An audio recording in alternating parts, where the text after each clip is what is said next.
DFA Online. Here on Radyo Pilipinas World Service. Good day, this is DFA Online and I'm your host, Steph Vicente. We will temporarily halt our regular programming to give way to our presidential special coverage. Here is Philippine President Ferdinand R. Marcos Jr. Mula sa Presidential Communications Office at Radyo Pilipinas, ito ang Presidential Live Event. Presidential Live Event. Thank you, Secretary Arce Balisacan. Please take your seats. For your kind introduction, the distinguished members of the Diplomatic Corps who are here today, the members of the Cabinet who have joined us this morning, District Director of the World Bank Philippines, Mr. Zafir Mustafalu, fellow workers in government, ladies and gentlemen, good morning. 3 years ago, we set a bold and ambitious course for our country through the Philippine Development Plan of 2023 to 2028.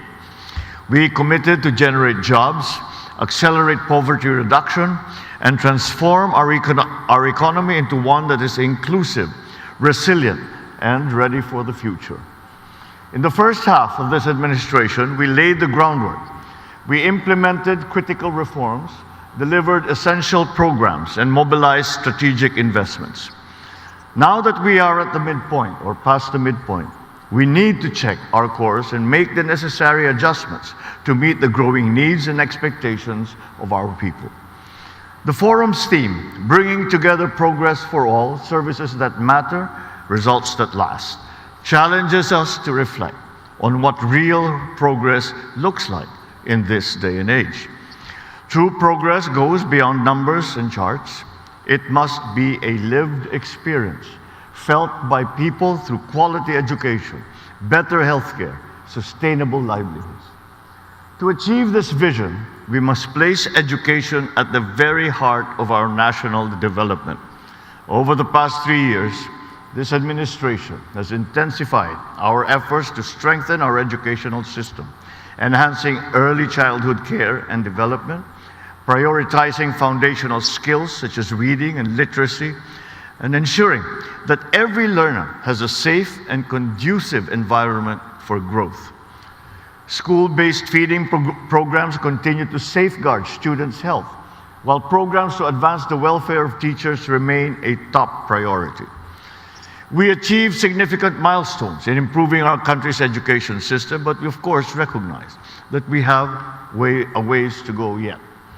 The goal is clear: a Philippines where every child, regardless of background or circumstance, has access to quality, future-proof education. And we are taking necessary steps to bring this vision to life. And that is why for fiscal year 2026, the Department of Education has been allocated the largest proposed budget amongst all departments. Because we truly understand and we truly believe that every classroom built, every teacher trained, every child supported is a seed towards real, lasting progress. Our national budget serves as a moral and economic compass. It must always point toward making life better for our people. Every project, every policy, every program, every peso must move the needle for Filipino families. So I call once again to the Department of Economy, Planning and Development, the DBM, the Department of Budget and Management, Department of Finance, and all concerned government agencies to ensure that our highest priorities, especially education, receive the appropriate funding and support. To DPWH and to the DepEd, speed up the planning and implementation process so we can meet our target of building and rehabilitating thousands of classrooms by 2028. And to DepDev, accelerate the review of PPP proposals for school buildings. No child should be forced to learn in makeshift spaces, and no teacher should be burdened by a system that does not support them. Let us prioritize the delivery of the right kind of education, an education that sharpens minds and builds character, so that our youth are equipped for the jobs of today ready for the industries of tomorrow. To support this, we strategically channeled official development assistance, or ODA, towards our vital sectors such as education, healthcare, infrastructure, social protection, agriculture, and a very important aspect now, disaster risk resilience. We know that funding alone is not enough. Critical bottlenecks and systemic challenges have long hindered us from optimally utilizing the ODA. So we are taking action.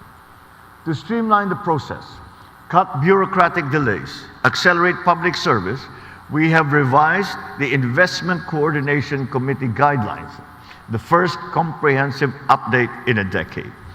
We are also introducing measures to simplify the issuance of special authority, enabling faster mobilization of assistance aligned with national priorities.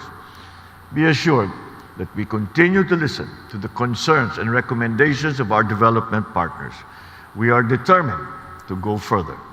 We will not tolerate measurement without action, nor will we tolerate the wastage of public funds. Walang perang sasayangin, hindi tayo papayag na lustayin ang kaban ng bayan. This forum also marks our readiness for the next step, our transition to upper middle income country status. This transition demands a kind of partnership built on stronger alignment, shared goals, and genuine national ownership. I count on DepDem, all government agencies as well, all stakeholders, to turn today's discussions into real change, real impact, real progress. Let me take this opportunity to thank our development partners. Your continued trust, expertise, and support help transform our vision into tangible outcomes. So while we conclude this forum with a joint declaration, we must remember, declarations by themselves do not create results.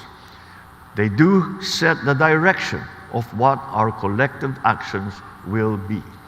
Together, let us continue shaping a strong, fair, and future-ready Bagong Pilipinas. So long as we work together, so long as our visions are aligned, we will succeed. Thank you very much. Mabuhay ang Bagong Pilipinas.